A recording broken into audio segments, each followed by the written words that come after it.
What's up guys, just Messi here, welcome to a brand new video, welcome to your daily dose of transfer gossip. Today it is Monday the 27th of June and the start of a fresh new week and hopefully a fresh new week of some big transfers guys, as the window does open in the UK this Friday. And tonight England also do play Iceland in their very first knockout game in Euro 2016, which is something to look forward to. So we haven't got much to confirm stuff today, we have got a lot of good potential stuff guys. So before we go further, as always, if you can smash 1,500 likes, that'd be absolutely awesome. If you're to my channel, click the subscribe button for daily FIFA content, and in the comments below let me your thoughts on today's rumours I should do in the next episode. But also guys, in the comments below let me know who you think will win Euro 2016, because there's been a fair few knockout games now, just the 2 remaining today, and we're interested to see who you think will win. Also guys, if you missed yesterday's video, down below in that description box, 8 AM is transfers, 9 PM to 10 PM is the second video of the day, and I promise there will be a second one tonight. We're going to start things off then with a goalkeeper, and that is going to be the Swedish guy Carl-Johan Johnson, who has gone to the Green Gap from Randers FC for an undisclosed fee. It's a silver goalkeeper to start things off with.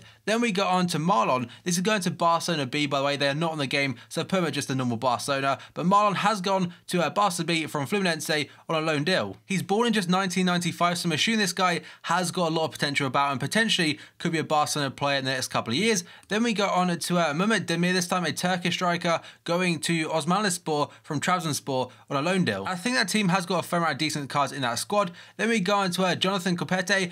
Again, apologies if I butcher the names, but the Colombian has gone to Santos in the Liga do Brazil from Atlético Nacional, who I think Ibarba is currently at for £1.01 million.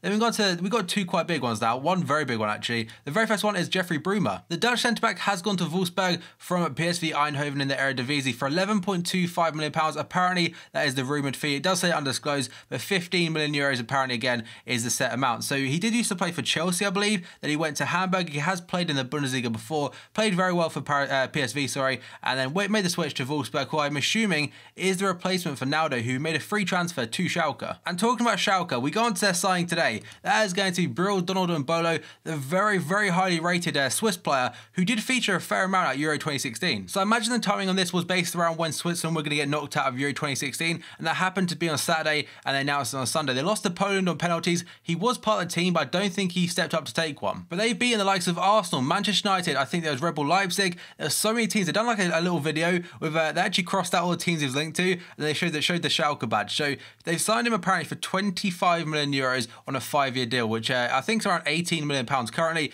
give or take that conversion rate, but it's a massive one for them. I'm definitely going to keep an eye out from next year, and I imagine on FIFA 17 he will probably be a right winger, I'm assuming, depends where he does start off at Schalke as well. So I actually forgot to mention one thing about Bruma. Apparently Chelsea do get 30% of that fee of £11 million, and that was very clever of Chelsea to put that in his contract. So now we go on to the very first potential, and that's going to be Sergi Canos of Liverpool. Spent last season out on loan at Brentford in the Championship, done very well for himself, and the last game of the season he did in fact come on for Liverpool in the last like 10 minutes or so. But Canos today linked to move back to the Championship this time, but on a permanent basis. The Liverpool Echo said Liverpool will let 19-year-old Spanish midfielder Sergi Canos leave the club, with the teenager expected to join Championship side Bristol City in a £2.5 million deal, according to the Liverpool Echo. I'm not sure if I said Liverpool Echo twice then, but either way they're saying this one could well go through, and I imagine it's quite sad to see it. I'd rather him go out on loan, but if it's not working out, apparently there's like some contract terms there, like being a disagreement, so we'll have to move on from him. Then we got on to Kolo Touré, and he is going to be released on Thursday, and apparently Celtic, they want him. So Celtic boss Brendan Rodgers is eyeing a move for Kolo Touré, according to Sky Sports gossip. Kolo Touré was released by Liverpool this summer and is free to join up with his former manager at Anfield. So there's the likes of AS Monaco also linked, and I really hope Kolo does get a good club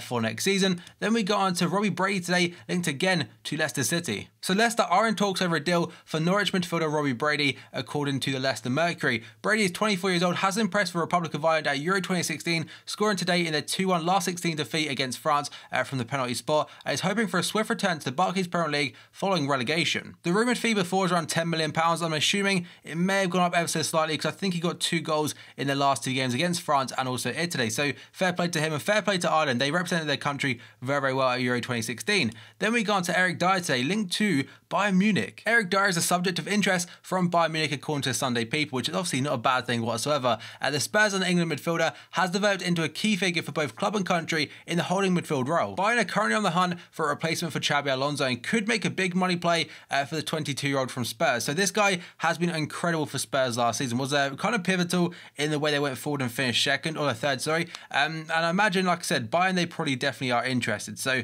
it wouldn't surprise me if this was was pretty next season it would happen. Right now, I don't think he'll leave, as I think he's pretty damn settled with Spurs. But if Bayern come knocking, you can't really turn them down, in my opinion. Then we got on to Stephen Fletcher today, apparently linked to a move to Greece. Stephen Fletcher is wanted by Greek side AEK Athens, according to the Mirror. The Scotland striker who spent the second half of last season on loan at Marseille was released by Sunderland this summer. And if he does make the switch to Greece, he won't be on FIFA 17, I'm assuming, because AEK Athens currently aren't on the game. They used to be though, so they could get that license again. Then we go on to Pocky this time of New York City FC. As a player whenever I watch them, he is quite impressive. He's a very direct player, very strong, and apparently though, according to someone on Twitter, I think it's a journalist, he said Pocky has been sold to an NASL team, which I think stands for North American Soccer League. Correct me if I'm wrong.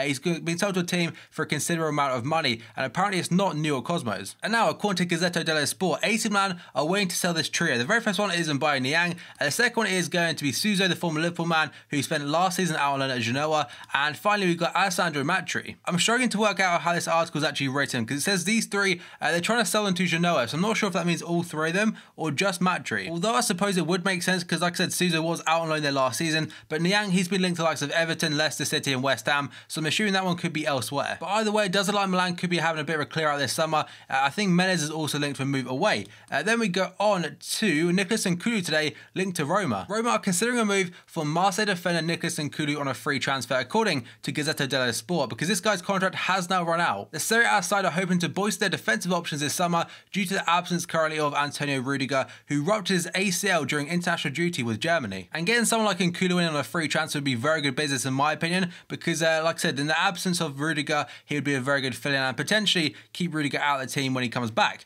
Then we go on to, it's going to be Nani this time, linked to Valencia. Valencia are stepping up their pursuit of former United winger Nani, according to reports in Turkey. The Portuguese winger now plays in Turkey for Fenerbahce and has been linked to return to the Premier League, in particular with Everton. So Everton are keeping tabs on him. According to NTV Sport, they claim that Valencia are preparing to activate the winger's release clause of €8.5 million to get him to Spain. I imagine he will be quite a wanted man, given the fact he had a great season for Fenerbahce, and also not being the worst of players, I suppose, at Euro 2016, despite Portugal, in my opinion, being pretty damn poor, but they are through to the quarterfinals now. And now we move on to Christian Benteke. So Liverpool's massive summer transfer last season ended up being quite a bit of a flop. He wasn't given that many chances towards the end of the season, but when he was playing, he was pretty damn horrific. But today, linked to a shock move to Crystal Palace. And this is according to Daily Star. So they are saying that the paper reports that Liverpool striker Benteke is among 3 players that Palace boss Alan Pardew is hoping to bring to the club this summer, as well as Berahino from West Brom, Andros Townsend from Newcastle, and like I said, Benteke from Liverpool. Benteke's agent yesterday, in fact, came out and said there's probably a 90% chance he won't be at Liverpool next season. So this one,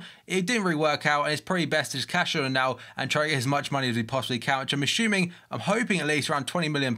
As he's still a good striker, he still has the ability and stuff, he's just very low on confidence right now and does not suit the Liverpool style of football whatsoever. Then we go on to Steve Mandanda, also linked to Palace. So according to L'Equipe, Steve Mandanda is in advanced talks with Palace over a move to South London. According to reports, and like I said, L'Equipe, Chelsea and Everton are also keen on the 31-year-old whose contract at Marseille has now officially expired, or will do in a couple of days, just like Nkulu has potentially going to Roma. So Palace chief Steve Parish was reportedly in Marseille last week with the Eagles frontrunners to land the Frenchman's signature. Wayne Hennessy holds the current #1 spot at Selhurst Park, with the veteran Julian Speroni and Alex McCarthy the club's other options. And BPL clubs right now, they can offer a ludicrous wage, so I'm assuming he could be persuaded by a club like Crystal Palace. Then we got on to Toni Kroos today. This isn't actually a transfer for now, but apparently David Moyes has come out and said he wanted to sign him at United. So he told the Sunday Times, "I wanted to bring in Toni Kroos to Manchester United from Bayern Munich. I thought his range of passing and his ability to play people in would have made him a top tier player at Manchester United, maybe like Paul Scholes was." I thought I'd include that one because that one would have been absolutely huge if that came off. Then we got on to Dani Alves, and this one is all but done to Juventus. In fact, I'm like 99% sure in tomorrow's episode he will be in the confirmed section. So basically, yesterday Juventus did tweet out a picture with him arriving at Juventus and stuff, ready for a medical. The 33-year-old defender, who won 23 trophies over 8 seasons at Barcelona, had 1 year left in his contract, but the La Liga club have officially allowed him to leave in a free transfer, and it's a good move for him, to be honest. And now we move on to Germany's star from yesterday's game against Slovakia, Julian Draxler of Wolfsburg. So he absolutely run the show yesterday with skills everywhere. He got an assist, he got a goal, and absolutely killed it. So according to Daily Star, unsure whether negotiations with Dortmund's winger Henrik Mkhitaryan will prove fruitful, Manchester United have made a £30 million bid for Wolfsburg attacking midfielder Julian Draxler. It says attacking midfielder, but obviously there's a left mid on FIFA, just how it kind of works in real football. So Draxler, that'd be a fantastic signing and not a bad old alternative to, what's his name, Henrik Mkhitaryan if it doesn't go through. And now Chelsea have entered the race for another Belgian midfielder this time. That's going to be Axel Witsel, who has previously been linked to the likes of Juventus, Inter Milan and also Stoke City. So this is according to Damaso, who I say every time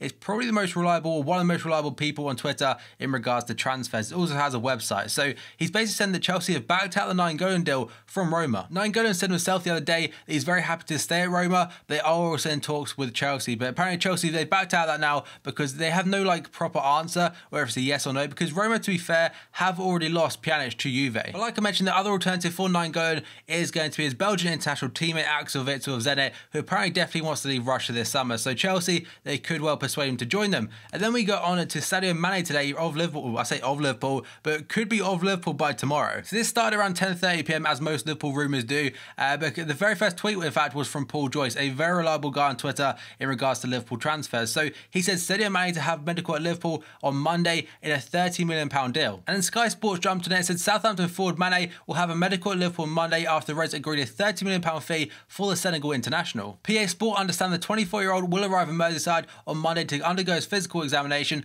and discuss personal terms. Providing there's no hitches, the deal is likely to be concluded by Tuesday or Wednesday. And then the Liverpool Echo added that Southampton have already signed Nathan Redmond from Norwich in anticipation for Mané's departure. It looks like he will be the replacement for him. They also added how Benteke looks like he will be leaving this summer, and most of the fee for Mané, the £30 million, will be paid off by Benteke being sold. And like I mentioned, I'm hoping for around £20 million for him, and Paul Joyce actually added that Mané will be Liverpool's main target this summer, so I'm not sure if we will, that could be just anything. I mean, we're still, the transfer window technically hasn't even opened yet. Then we go on to Romelu Lukaku today, linked to AC Milan. So according to Gazzetta dello Sport, AC Milan are close to selling a controlling share of the club to a Chinese consortium of investors who will seek to bring in Everton forward Lukaku as their main target. Yesterday I mentioned how Everton have offered him a new deal, but it looks like there will be a lot of interest from a lot of clubs, and now it's just down to his agent. And finally today, we're going to go on to Zlatan Ibrahimović, and finally, apparently this could be all be done now to Manchester United by Friday. And again, it's by Damaso, so it's probably about time United fans can kind of like start being a bit happy about this now, because Ibrahimović will sign a one-year contract with United on Friday, with the forward set to receive a £4 million loyalty bonus from his former club Paris Saint-Germain at the end of this month, which is obviously June, which obviously Thursday, meaning Friday, he's all good to go and can be officially a United player. So after about 2 weeks, this one being quite quiet, it's finally all up in the air and it looks like it could definitely be done, guys. So there are today's potential rumours. So again, I say every time, there's some good ones, and one that in particular, obviously, I'm looking forward to is Mané. Hopefully by tomorrow, he's official Liverpool player. So guys, as always, you know the drill. If you can smash 1,500 likes, that'd be absolutely awesome. If you're to my channel, click subscribe button for daily FIFA content. In the comments below, let me know your thoughts on today's rumours. I shoot you in the next episode. Remember, yesterday's video will be down below in that description box. Alternatively, check out my channel if you missed any videos. 8 AM is transfers, 9 to 10 PM is the second video of the day, guys. So keep an eye out for tonight's one, probably just after the England game, whenever that finishes. So guys, thank you for watching this video, and I'll see you next time.